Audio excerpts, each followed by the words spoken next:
प्रयागराज की ADG rape and POCSO special court ने ज्योतिष पीठ के शंकराचार्य स्वामी अविमुक्तेश्वरानंद सरस्वती को बड़ा झटका दिया है।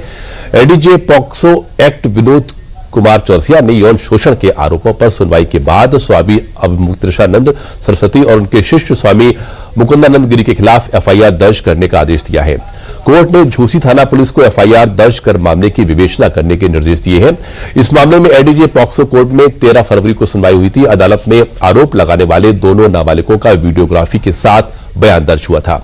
इसके साथ ही अदालत ने पुलिस की रिपोर्ट को भी संज्ञान में ले लिया था। बयान दर्ज करने और पुलिस रिपोर्ट संज्ञान में लेने के बाद कोर्ट ने जजमेंट रिजर्व कर लिया था।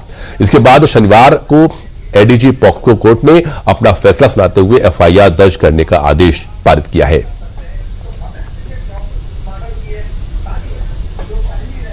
न्याय के मंदिर से न्याय मिला है और न्याय के देवता ने हमें हमारे नाबालिग बच्चों के साथ जो गलत काम हुआ है, कुकर्म हुआ है, लैंगिक अपराध हुआ है, उसकी सुनवाई करते हुए एफआईआर के आदेश झूसी थाने को कर दिए हैं। अब हमें न्याय मिलेगा और हमें पूरा उम्मीद हो गई है कि अब वह दिन दूर नहीं जब ऐसे कुकर्मी सनातन के नाम पर चोला ओढ़ने वाले ढोंगी लोग जो फर्जी शंकराचार्य अपने आप को लिखते हैं, मैं आज खुली चेतावनी देना चाहता हूँ। अखिलेश जी, आप बहुत चिल्ला रहे थे, चलिए मेरे साथ विद्यामठ पैदल यात्रा हम लोग आज से कर रहे हैं और पंचम तर पे डिप्टी सीएम साहब आपको भी कह रहा हूँ, मेरे साथ चलिए। वहां पर जो स्विमिंग पूल दिखाऊंगा, मैं कमरा दिखाऊंगा जिसमें ये ऐसे करते हैं, वहाँ सखियां रखते हैं, वहाँ बच्चों का कुकर्म करते हैं। सारे एविडेंस वहाँ पे हमारे बच्चों ने छुपा के रख रखे हैं, उसको विवेचना पुलिस के द्वारा निकाल के लाएंगे।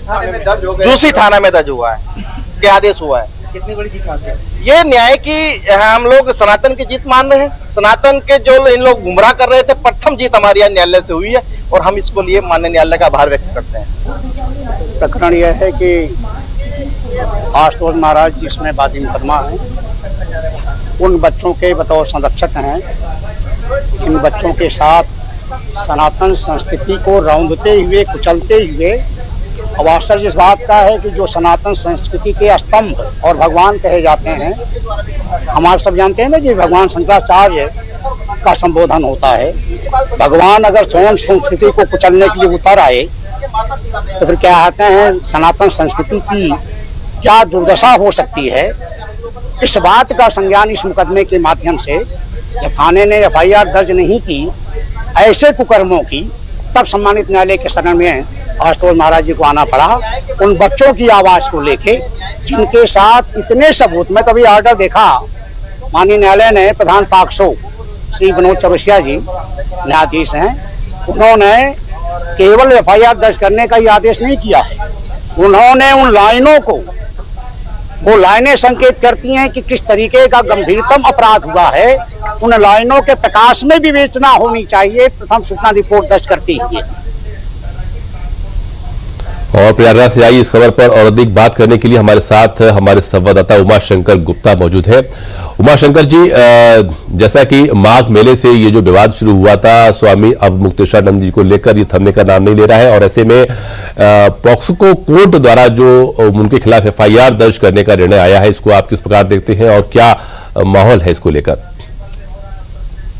देखिए, आपको बता दें कि अविमुक्तेश्वरानंद महाराज जी जो है क्या कहते हैं, मुश्किलें उनकी बढ़ गई है और वह मेले से ही जो है क्या कहते हैं, वो तो इनके 2 बटुक जो है क्या आरोप लगाया था और झूसी थाने में जो है क्या कहते हैं तहरीर दिया था, जिसके बाद जो है एफआईआर दर्ज नहीं हुई थी। उसके बाद इन्होंने जो है कोर्ट का रुख अपनाया। कोर्ट का रुख अपनाने के बाद जो है 2-3 तारीखें लगी और सुनवाई हुई।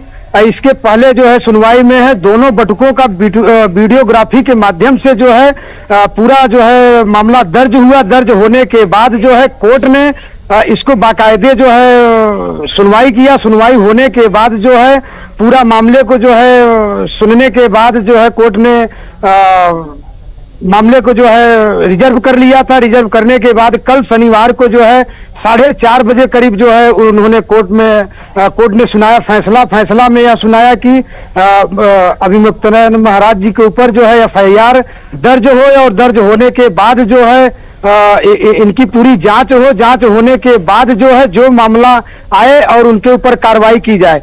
इस कार्रवाई से एफआईआर दर्ज होने के बाद जो है इनके ऊपर, शंकराचार्य के ऊपर पूरा जो है यानी कि कह लीजिए कि मुश्किलें बढ़ गई हैं। जी उमाशंकर जी, FIR दर्ज होने के बाद शंकराचार्य की तरफ से भी कोई क्या प्रतिक्रिया आई है या उनकी तरफ से क्या कुछ अगला कदम उठने की संभावना है? देखिए, उनके शंकराचार्य की तरफ से कोई जो है प्रतिक्रिया मीडिया में नहीं आई है, न सोशल मीडिया पे, न ही तो उन्होंने कोई मीडिया को वक्तव्य दिया है। इससे जो है कोई वो नहीं किया जा सकता है। और FIR तो दर्ज आज हो जाएगा जी, क्योंकि कोर्ट का आदेश है पास्को एक्ट के तहत। बहुत बहुत शुक्रिया उमाशंकर जी हमसे जुड़ने के लिए और ये सारी जानकारी हम तक पहुंचाने के लिए।